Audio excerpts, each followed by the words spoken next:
This week's top stories.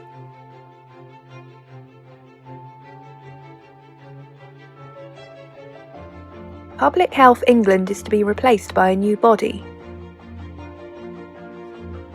after being scrutinised for its response to COVID-19. The new initiative will combine the Test and Trace scheme and the Joint Biosecurity Centre.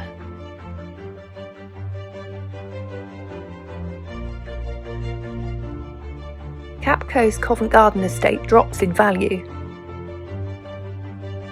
The total property value of Covent Garden is now £2.2 billion,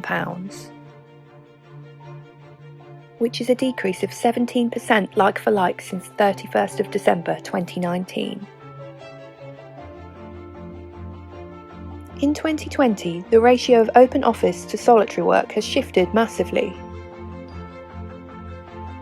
And with this comes a change in noise levels.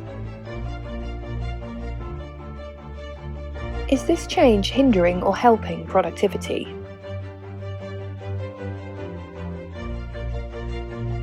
For all the latest facilities and workplace management news, read more at TWinFM.com.